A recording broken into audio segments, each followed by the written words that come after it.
Halo, jumpa lagi di RNR29 Gadget dan Gaming. Di video kali ini saya akan tes ulang memainkan game Genshin Impact setelah update terbaru yaitu versi 2.0 di Xiaomi Poco X3 Pro. Kita akan lihat seperti apa performanya setelah diupdate.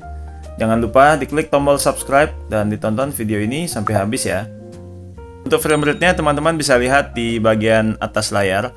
Di sini saya akan tes di 3 setting grafik yaitu setting lowest, medium, dan highest. Di setting lowest kita tes free roam di dalam kota. Untuk frame rate-nya di sini bisa tembus di kisaran 40 sampai 50 fps ya. Di bagian kota yang agak ramai itu frame rate-nya bermain di kisaran 35 sampai 40 fps. Sedangkan di bagian kota yang agak sepi itu bisa tembus di atas 45 fps.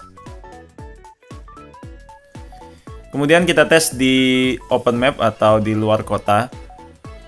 Jadi di area yang agak sepi, tidak banyak efek visual, monster ataupun NPC, itu frame rate-nya bisa tembus di atas 45 fps.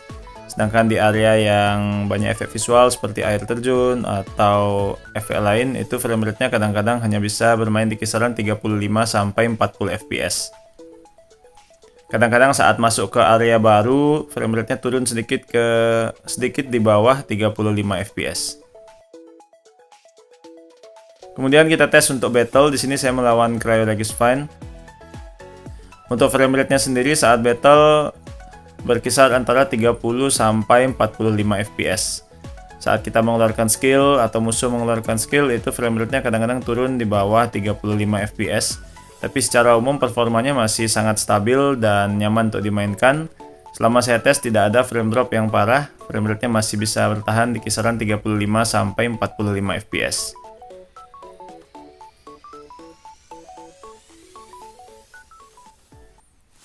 Kemudian kita tes di setting grafik medium 60 fps.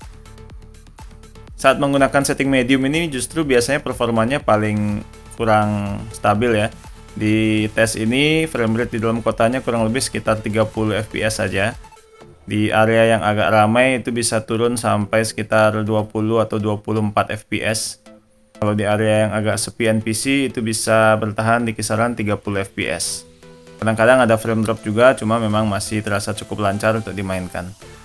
Kemudian kita tes di luar kota, frame rate-nya tidak jauh berbeda dengan di dalam kota tadi. Tapi selama saya tes sih justru lebih lancar di luar kota ya. Frame rate-nya bisa lebih stabil di kisaran 25 sampai 30 fps. Jarang sekali turun di bawah 25 fps. Dan bahkan di area yang sepi NPC atau tidak terlalu banyak efek visual itu bisa tembus di kisaran 30 sampai 40 fps. Secara umum performanya masih cukup stabil. Kemudian kita tes juga di battle dengan Cryoregis Fine. Di setting medium ini frame rate-nya berkisar antara 24 sampai 30 fps. Sesekali saat banyak efek visual itu frame rate-nya turun menjadi di bawah 24 fps. Tapi secara keseluruhan gameplay-nya masih terasa lancar, tidak ada frame drop yang terlalu parah.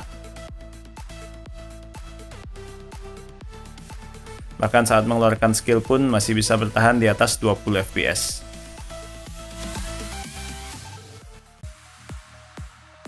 Kemudian kita tes di setting highest. Di dalam kota frame rate-nya bisa bertahan di atas 24 fps.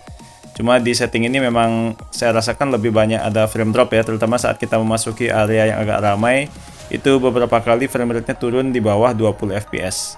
Kalau di area yang sepi NPC, frame rate-nya bisa bertahan di atas 25 fps. Kita coba berputar-putar di tempat yang agak ramai NPC, frame rate-nya bisa bertahan di kisaran 20 sampai 25 fps. Kemudian kita tes di luar kota atau di open map. Frame rate-nya berkisar antara 24 sampai 30 fps. Di setting highest ini beberapa kali memang terjadi frame drop di bawah 20 fps. Tapi secara umum masih terasa cukup lancar, tidak jauh berbeda dengan di setting medium.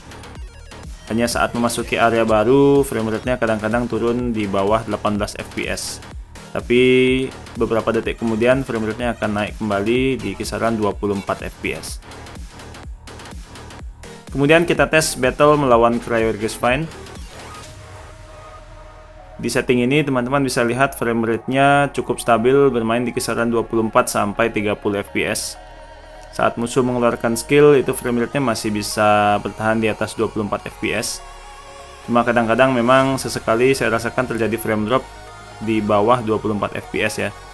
Cuma lagi-lagi secara umum performanya masih cukup stabil. Tidak pernah saya alami patah-patah yang terlalu parah gitu, jadi hanya sesekali saja turun di bawah 20 fps tapi masih bisa terasa lancar dan masih nyaman untuk dimainkan. Oke teman-teman, jadi itu tadi tes memainkan Genshin Impact 2.0 di Xiaomi Poco X3 Pro. Bagaimana menurut teman-teman?